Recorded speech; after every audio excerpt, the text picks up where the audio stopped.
Locked in. Tallahassee legend, now the world's gonna know. When the lights hit the grass, it's time. Hands up, crowd screaming. Gap closed, edge rush. No fly zone, nowhere to go. That's that DELO Defense. Yeah, you already know.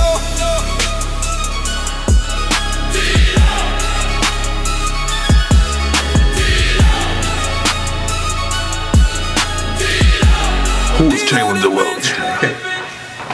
For me, I'd say I'm more of a quiet, laid-back person.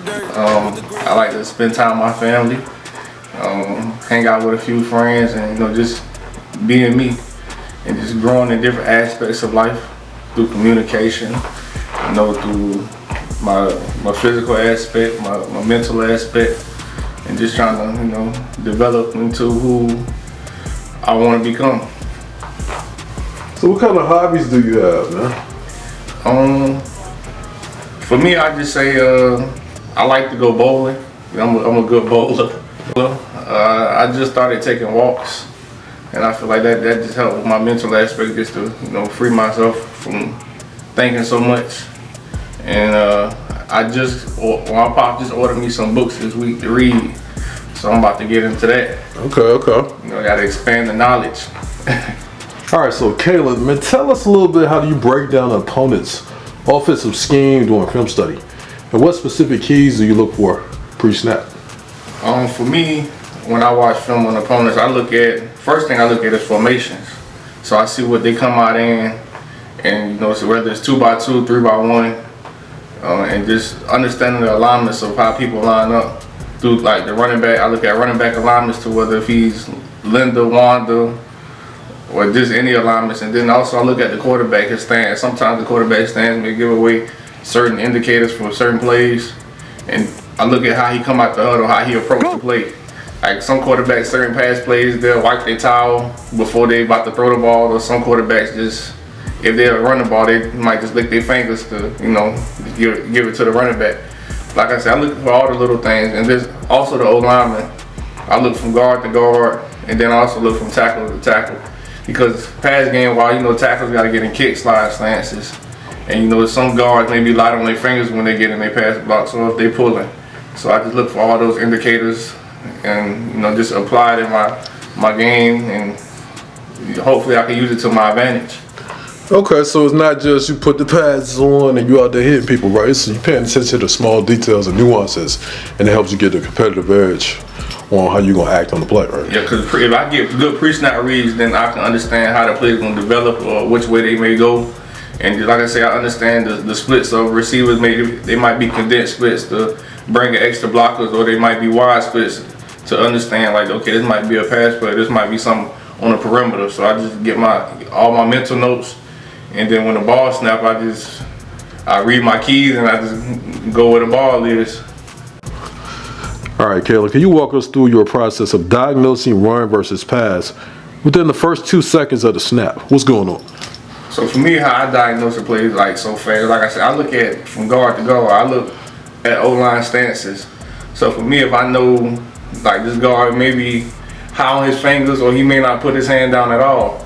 So to understand that and look at that pre-snap, that I can get a good indication. Okay, they're gonna give me high hat, so I gotta be able to drop back in coverage, or play my man, or being ready, because I don't know what the tight end or running back may do. So reading those indicators and understanding my assignment, and then for run, I look at running back alignments.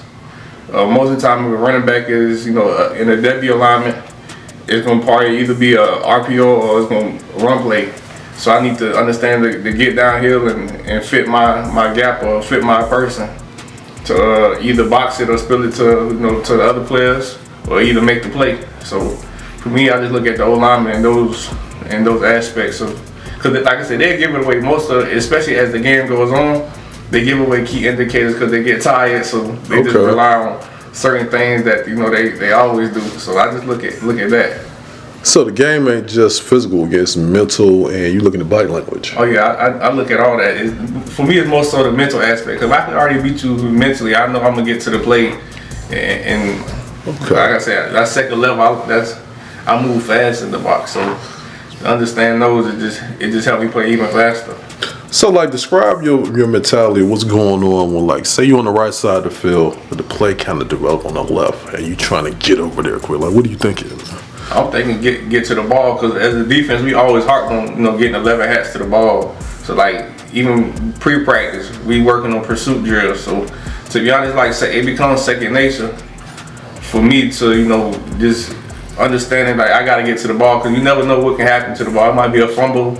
Once you get there, you could a tip pass. Like you just never know. So I just think get to the ball, and like I say, I could go end up making a play. Or missed tackles happen, so just to be that extra defender, just making sure I get to the ball and just making an impact when I get there. So you never give up, because you never know what can happen when you get to the ball, right? Yeah, you never give up, because like I said, you got to be able to finish plays, and I want to be able to finish all the plays. All right, Kalen, you've shown speed in open field. How do you train to maintain closing speed while staying disciplined in your tackling angles? For me, I always make sure I focus on the inside hip. So I always work inside out. So for me, when I make my pursuit angles, I'm always tracking the inside hip, because I'm playing the cutback. Like I want you to run to the sideline, because that's the extra defender for me. So I just track it inside out, and just keeping my pursuit strong and using my speed to the best of my ability, and don't let it cut back. But if it does cut back, make sure it cut back to everybody else that's pursuing. But I would just continue to work on inside out, just working on those drills and make sure I stay inside, stay square, and then when I see it, just the trigger, and be confident when I do. So in football, man, you got 11 guys on the defense, right? Yes, so it seems like it's a big game, but not only the mental side, but the communication with the other 10 guys, right? Yes, sir. What happens when you got a guy on the team that may not be communicating or receiving information like you guys? Like, how do you adjust as the captain or the leader of the defense? I say for me, if the guy's not communicating like on that drive, I come back to the sideline and just tell him, let me hear you, let me understand that you, just give me an indicator that you there, and that you picking up on what we doing, and just because that'll just help us play confident all together and help us play fast. So it's not a fact of I don't get on you while we on the field or on the drive, because I know it can get frustrated. But it's definitely something we're going to talk about when we get to the sideline, and making sure we're on the same page, because the same page is the right page. So I want to make sure you confident in what you're doing to help the defense. So like I say, it's not going to be a conversation to where I'm getting on you, but it's going to be a conversation so we both understand each other and we understand what our job is in the defense, and that communication does help. So, Kalen, I see that you were the 2023 Florida State Defensive Player of the Year, one of them. Anyway, along with Jared Verse, right? Who's currently was he with the Rams? Yes, sir. Okay. From a leadership perspective, man, like how were you able to get that award? Like, what type of leadership qualities do you have, and for them to give you that, man? I say I lead by example, and I lead vocally. I'm a guy that wants you to be your best. So every day in practice, I'm pushing you to be your best, and just be the best player you can be. So. And then, like I said, my job as a linebacker is to be vocal itself. So, understanding that my voice is going to be heard, whether it's on the field or off the field, because like they got to listen. So, like I say, whether I'm making checks or whether I'm trying to put you in position to make a play, or we just hang out. So I build that relationship off the field as well. Because we hang out. We may go to dinner. We may go to the arcade games or some stuff like that. Because I want you to be able to be comfortable with me when we do get in the heat of moments. And you understand that it's not a session of me getting on you, it's just a session of me, trying to be our best and make sure you being your best in that aspect. So in 2023, man, you had a high year. You also got first team All ACC on defense, right? Yes, sir. So okay, players are getting awards like that because they're showing what? Like, how'd you get that? I say just making plays. When my number is called, to go out there and make an impact, and game-changing plays, and just like I say, making sure I'm being that leader on the field and making sure I'm running to the ball, and that's really how it comes, because like I said, you never know what can happen. So just to be there, and making sure I'm in shape to get to the ball and make extended plays, and just being a leader all around. I feel like it showcases on the film. So like it's no ifs, ands, or buts about who should get certain awards. So I just made sure I put myself in the best position and put my teammates in the best position, and just showcase talents all across the board. So okay, when things are going great, you're up, you're winning, the crowd's going crazy. Like when they was at FSU doing the chant and everything, everything's lovely, right? But when y'all were in Death Valley in Clemson 2023, and you made that epic play on Cade Klubnik, I think I pronounced his name right? So y'all were down though, right? So when things aren't going well, like what is your mentality? How do you adjust to get things back on track? To be honest, just to be trust our training, trust that we built for moments like these, and understanding that it's a game of 60 minutes. So they may come out hot the first half, but we got to make adjustments and be who we are coming out the second half, and being confident in who we are and what we capable of. So I think our mindset was just go out there and be dominant. Go out there and do whatever it takes. We don't care how it look or what it takes, just to make sure we be dominant and consistent. Like consistent with communication, consistent with our alignments, consistent with our jobs, and just making sure we be physical and doing all the little things that that we need to be corrected. So just to focus on the little things, and like I said, just be dominant in every aspect we can. Okay, Kalen, which coverage responsibilities, man, zone, match concepts, do you feel most comfortable with, and why?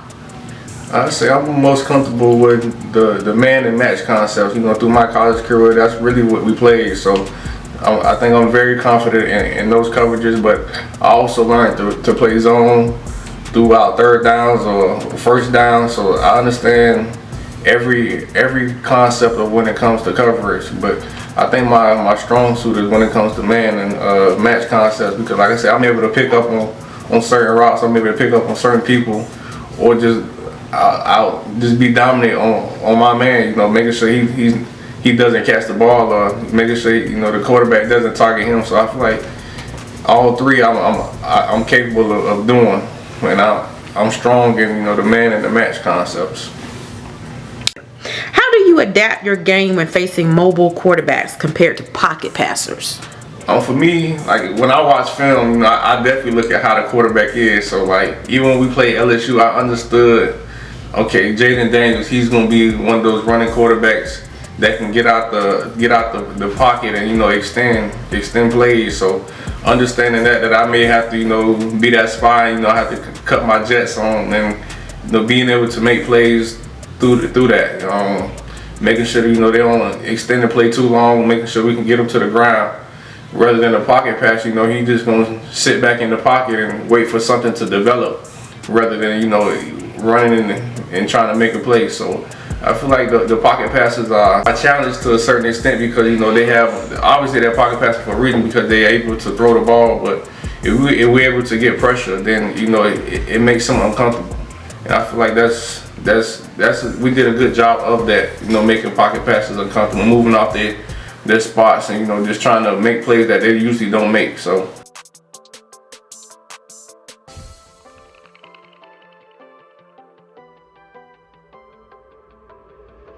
this off season was building my weight and continuing to be working on my hips and being fluent.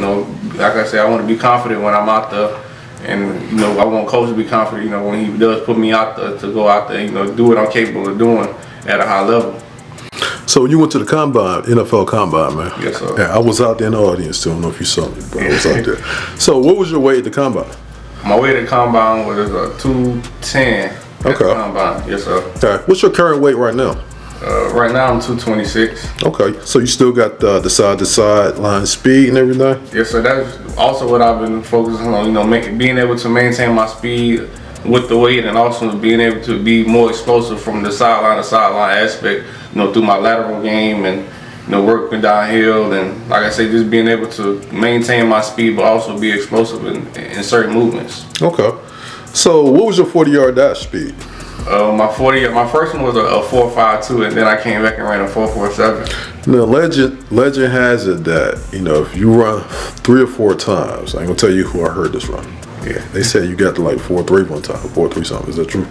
Yeah, I think I could have got that. Like even when I'm still training now, my coach said I left it on the table. Like he said I could have ran the the 4-3. But you know, I just went out there, and, you know, did what God wanted me to do that day. You know, just build off of it. You know, continue to build off of it, and like I say, getting better off of it. So explain to me, like during the game, I always heard them say that, okay, Jerry Rice didn't have Deion Sanders' speed, but in the game though, he was fast. Like, what does that mean when they say stuff like that? Some people, you could definitely tell the difference. Some people definitely have game speed to where, like, if they catch the ball or something, nobody on the field is catching them because of their stride length and, you know, that adrenaline.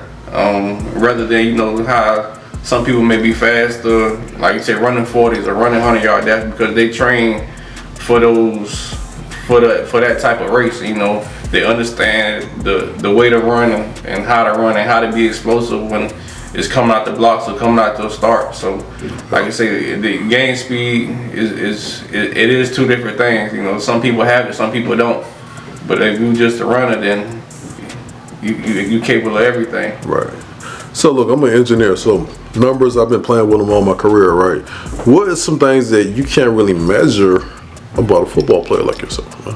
I say you can't measure heart. You know, some people born with it, some people just don't have it. But I say for me, I got heart. You know, my parents instilled that in me at a young age. You know, to make sure your heart outweighs anything you do, and you know, being able to carry that with me through life.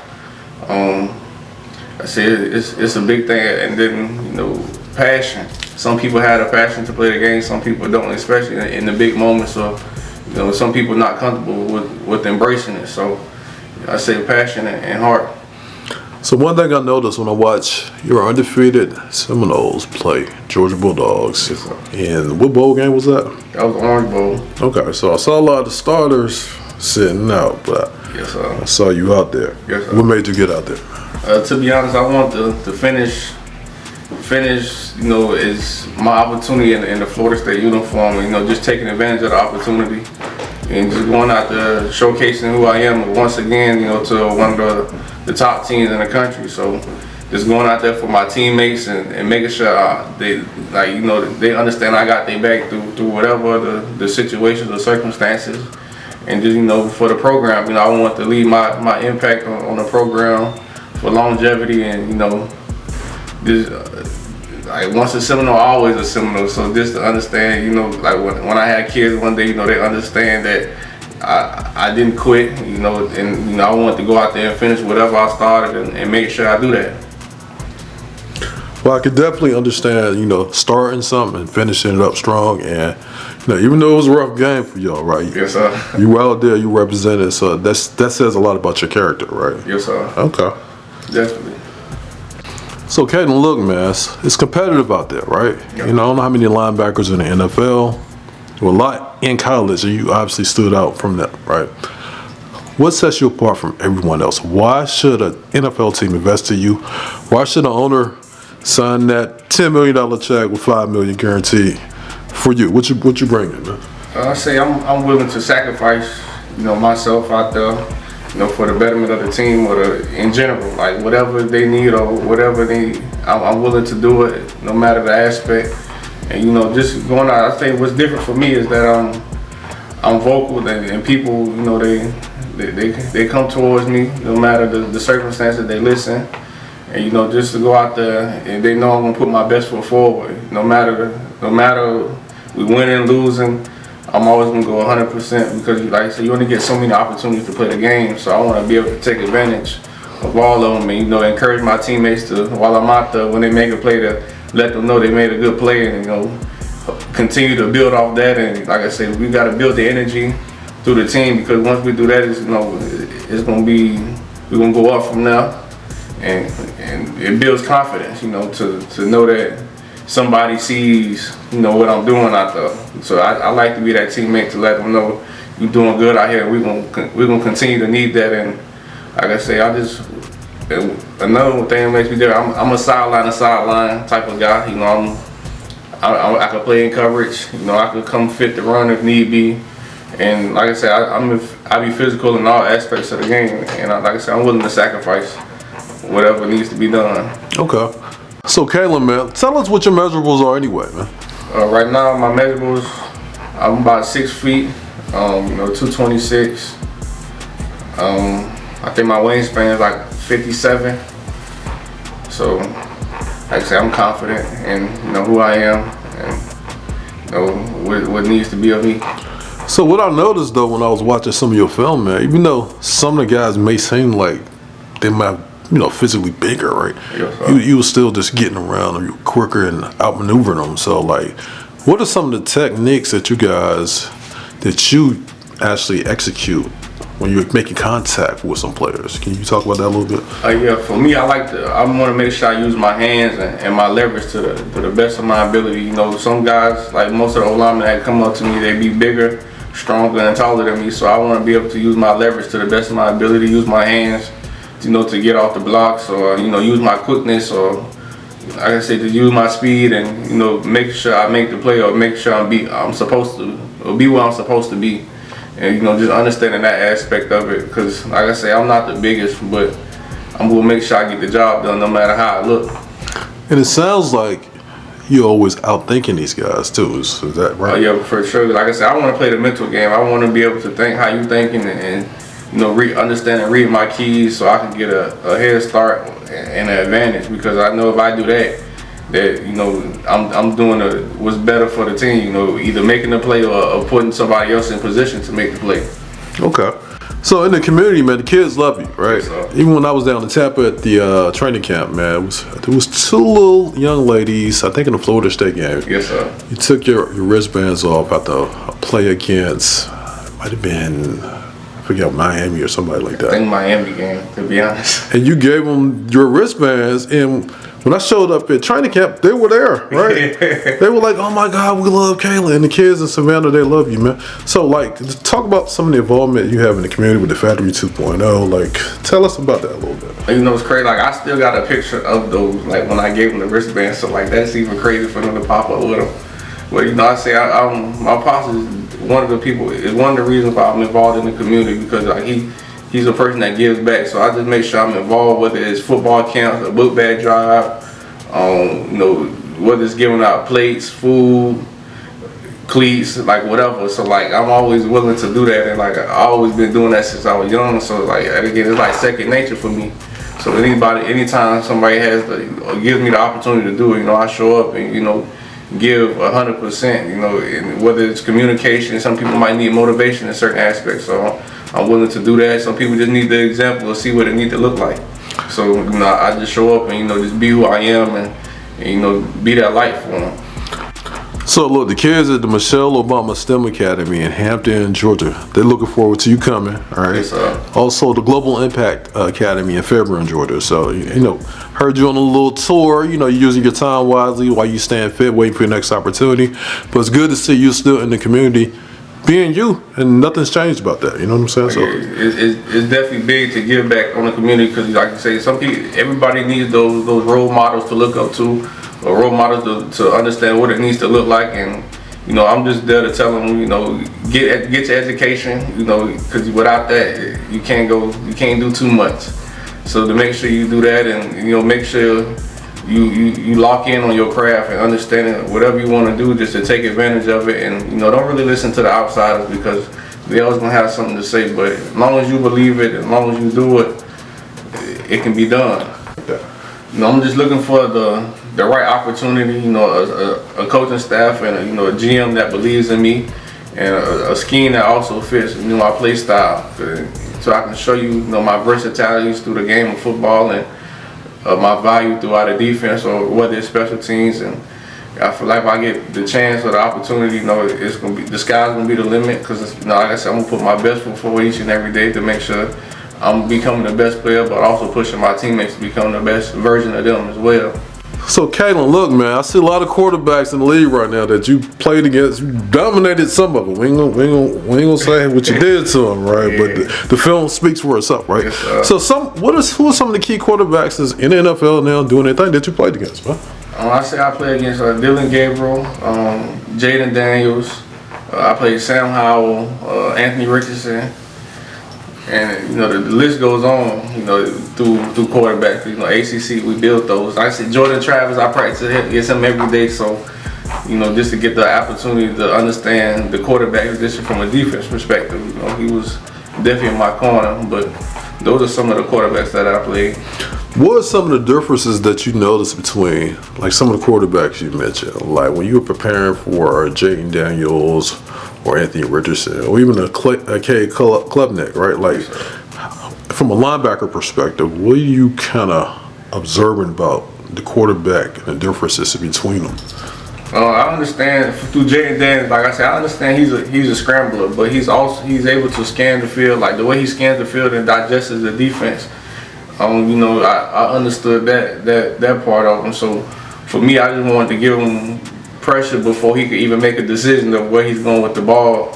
And through Anthony Richardson, he was one of the bigger quarterbacks. So if he did run, you're gonna have to bring everything you can, just because, like you say, he's one of the bigger quarterbacks. But he also can throw it too. So to be ready for that aspect. Kalen DeLoach, I understand. Like when I watch film of him, he scans, the side of the field that he throws the ball to. But he also understands his protection, so that's part of why he's capable of doing that. He's understanding that the running back may be his backside protection, so he understands that. But like I said, I understand how the quarterbacks scan the field when they read route concepts. Some quarterbacks may start looking on one side but come back to the other side just to get people off their zones or drops. Because they know they gonna have, if they can look them off, it's only a small window for them, to throw the ball.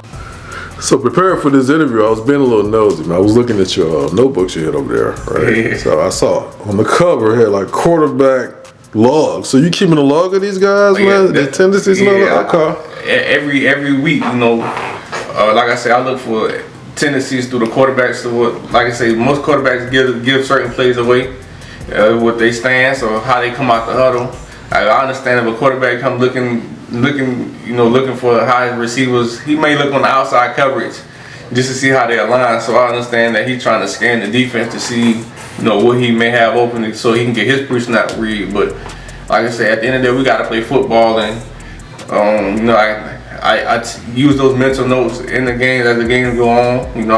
If a quarterback does a tendency that I done seen or I done wrote down, I pick up on it very fast. So just to have those notes in my head as I play the game, it's big. So look, man, I noticed too, man, like your professionalism, how you carry yourself. Yes, sir. Off the field, right? Yes, sir. And on the field, like what makes you carry yourself like that? Because you hear a lot of stories out here about guys just getting into all kind of stuff, man. Yeah. Every time I hear you in interviews, it's yes, sir, yes, ma'am. You're very humble. So like, what designed you? What made you be like that, man? I say my parents, we always, it was always yes ma'am, yes sir in the house. So I just carry that on to, through my life. And I want people to be comfortable with who I am and understand that I come with respect and I give respect. So like I said, my parents instilled that in me at a young age. And like I said, I'm humble because I don't really talk a lot. You know what I'm saying? I'm very closed off in certain aspects, but I want people to see me and understand that I am a person too. And once you get to know me, I open up. Be more comfortable with you once I understand that we have the same values, or we heading in the right direction.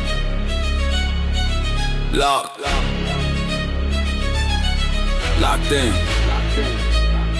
Tallahassee legend, now the world's gonna know. When the lights hit the grass, it's time. Go! Hands up, crowd screaming. Gap closed, edge rush. No fly zone, nowhere to go. That's that DELO Defense. Yeah, you already know.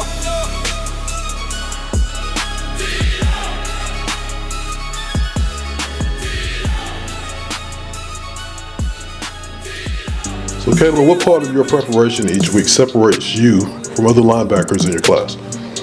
I just say the way I watch film and the things that I'm willing to do, like extra conditioning drills throughout the week, to make sure my body's ready and I'm confident when I step out there. But on the film aspect, just to pick up on tendencies that I seen, like I cut on games, see how they play against certain teams or how they play on the road versus how they play home. And just pick up on tendencies that I can, and just use it to my advantage. Like I say, I want to make sure I'm confident when I step out there and able to play fast, so I stand out on tape.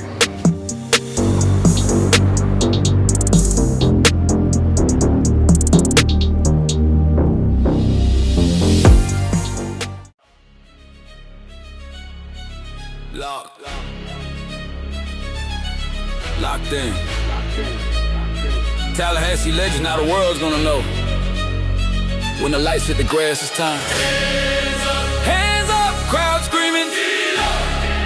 Gap closed, edge rush. No fly zone, nowhere to go. That's that DELO Defense, yeah, you already know.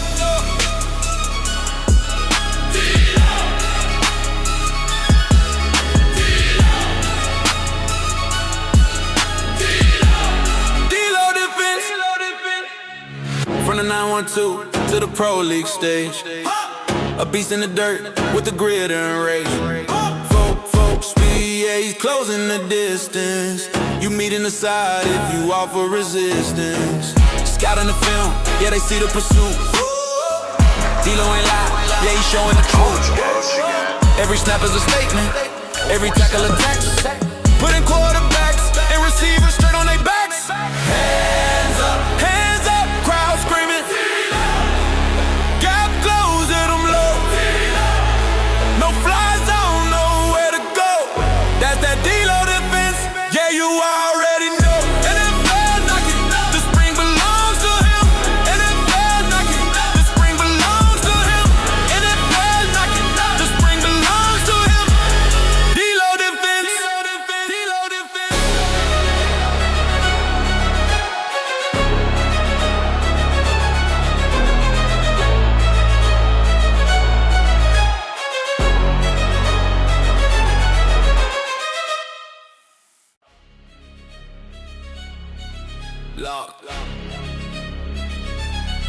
Locked in. Tallahassee legend, now the world's gonna know. When the lights hit the grass, it's time. Hands up, crowd screaming. Gap closed, edge rush. No fly zone, nowhere to go. That's that DELO Defense, yeah, you already know.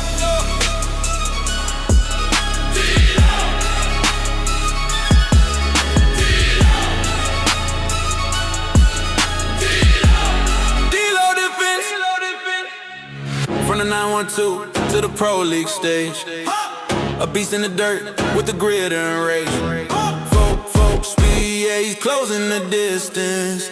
You meet in the side if you offer resistance. Scout in the film, yeah, they see the pursuit.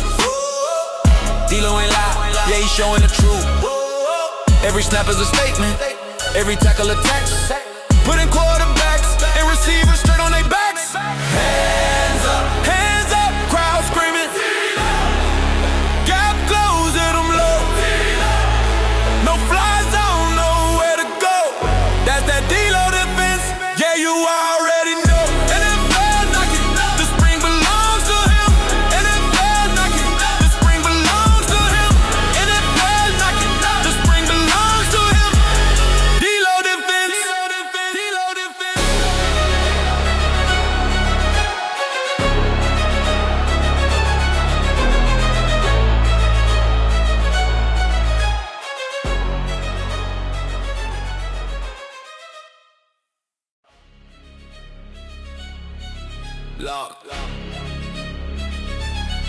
Locked in. Tallahassee legend, now the world's gonna know. When the lights hit the grass, it's time. Hands up, crowd screaming. Gap closed, edge rush. No fly zone, nowhere to go. That's that DELO Defense, yeah, you already know.